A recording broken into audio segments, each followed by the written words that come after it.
Good morning everyone, and welcome back to Craft Eccentricity, and I hope you all had a fabulous weekend. Right, today we are up with more from Panalisa, and we are using this frame once again because that was basically the foundation die that I received this month. And we're using these 3-petal flowers, or I'm going to use a few of them. And I'm not exactly sure what they are. They might be trilliums, but I'm going to try and make them look more hibiscusy today. So we're going to be tropical. And I'm going to be using a piece from the citrus pack that I received from Panalisa last month. So we're using chalks today. So I'm just going to pop my little scruffy mat down there and show you what I'm using. Right, these are the Jane Davenport. This one is called Lit Up, and those are the colours that you get in here. And then we're using chilled, which are the greens, the blues, the greys, and there's also a couple of pinks in there. And I do have another one, which is what I use on my critters, and I think that one's called Bare Naked, and that's all the flesh tones, peaches and pinks. So these are the two we're using today, and it's going to be a lot out of this one. So I think I'll put that one on top. We'll do the leaves first. Now I have done my base card. This is from that citrus pack that I just mentioned, and it's, you know, very sort of hot summery. It's a Moroccan tile pattern, and I've already done my frame in chalks. So I've done that in chalks, and I've used some enamel dots that Panalisa sent to me. So I've kind of toned that one. And then from the same pack as the tile paper behind, I've cut a piece of that one which has got the hibiscus and the pineapples in it, which makes it look a lot more tropical. And of course those are going to be glued and put together. But first up, let's get my pieces. And what I'll do is I'll do a flower and I'll do a leaf, and then I'll run off and do another flower and another leaf. Right, so from that die set I'm choosing this size. Now if I grab my die set, you can see that there are much larger ones. So in this set I've used, let me get this right, I've used this one, and this one. I think that's correct.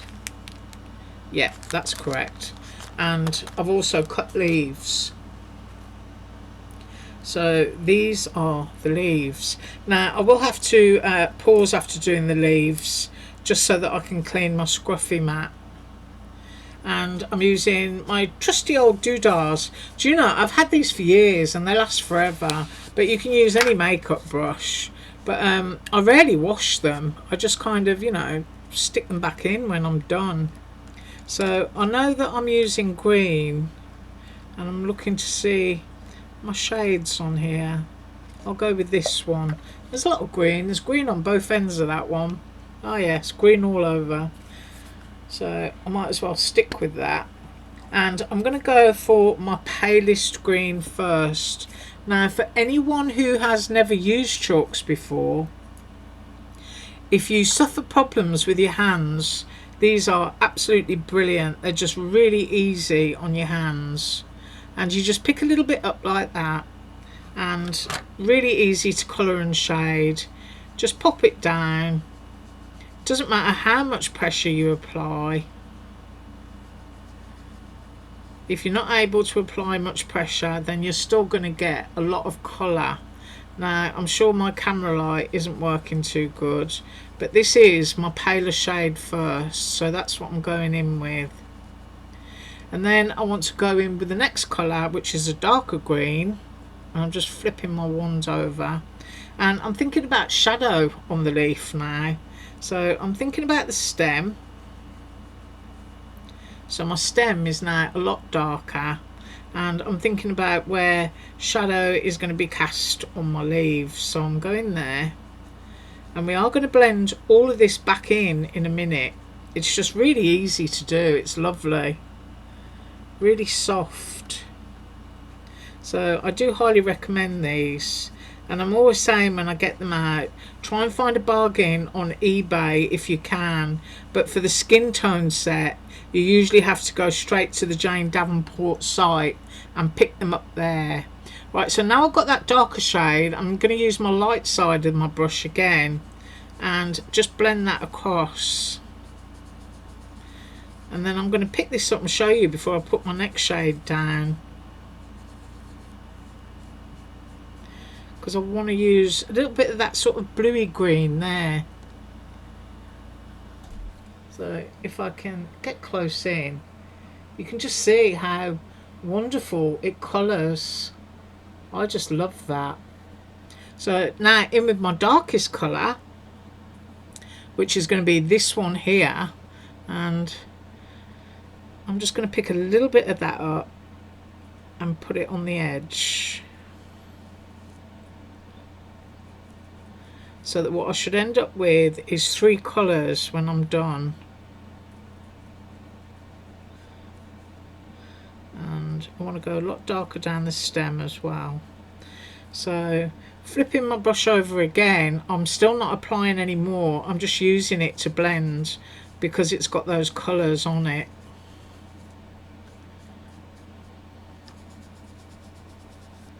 So we're just squidging that in. And then if you want to use a little bit of darker, you can just skim over the surface and it will start to highlight a lot more of the white cardstock that is underneath. So you can just play until you get your shading just how you want it, and I really like that. Let's get real close so that you can have a look. It just blends it beautifully.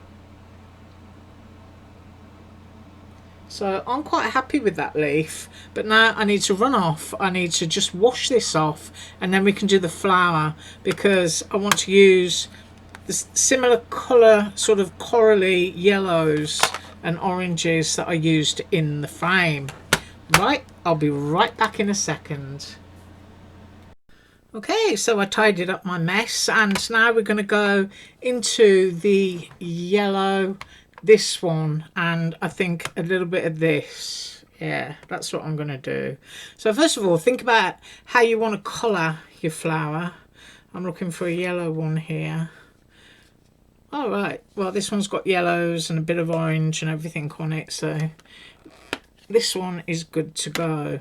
So I'm going to go with my background colour first, which is this wonderful yellow, and this is the only palette that has got a yellow in it, and everything else you've got to, you know, take your yellow and blend stuff in to get different colours. I'm hoping that she brings out some more palettes. I really like these. So to begin with, everything is going to be yellow. And I think there are some elements here that I will just leave yellow, like this one that I'm doing here. And also the stamen, so that I've got some contrast on the middle. And we'll just colour that in. So we've got our yellow down, and because we're using very similar tones, we can leave the yellow on your mat and then just wash it when you're done. Right, so the next shade I want to go into, I'm thinking I might go into some of that ochre actually. Yeah, which is this kind of, it looks beigey, but it is a kind of ochre yellow. So I'm just looking over my brush here to see what I can dip in. So I'm going to go in here and almost the same as what I was doing on the leaves. Just grab a little bit that you can shadow. So I'm doing the edges of the petals on this one.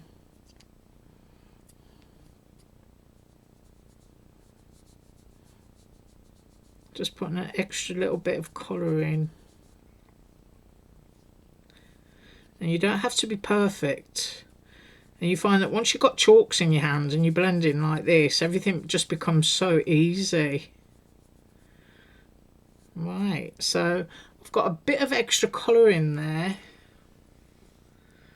I want you to see. And you can see your lovely embossed lines. So if I hold that and then put the yellow over it, you can see you've got a nice contrast. So I now want to put some of this onto here as well.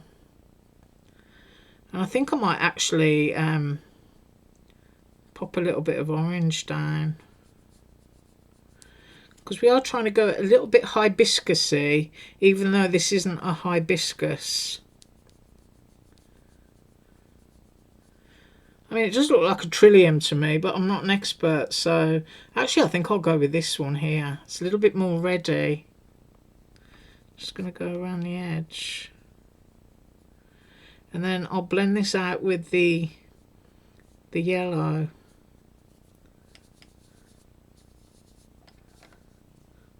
Ooh, so that's that little one. So you got all your bits there. And I'm going to get my big one and I'm going to do the same to that as well. Just put a little bit of that redness on the tip.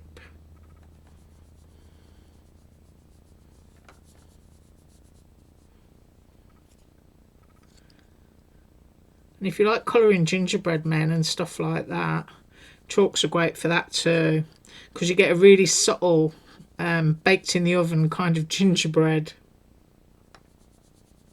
effect. Right, now I don't want all the same colour everywhere, so hopefully you'll be able to see this one better because it's a much larger piece. So we've got a little bit of different colour going on there. Right, so I've got a flower, and I'm going to quickly glue this one so I can just run off and make another one and another leaf now that you've seen how to do it. So I'll just move my chalks out of the way and grab my glue bottle, and hopefully it's working. Let's bring that over to here. I'll just test that on my mat. There we go.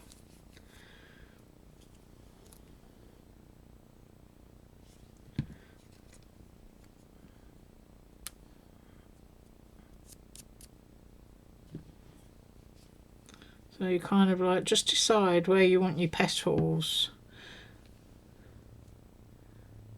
And because I want the different layers visible, I'm just crossing them over. There we go. And then you can straighten them up. Now I do want a little bit of shape on my stamens, so I'm just going to grab my paint pen here. I'm just going to put it in the middle and just push those up.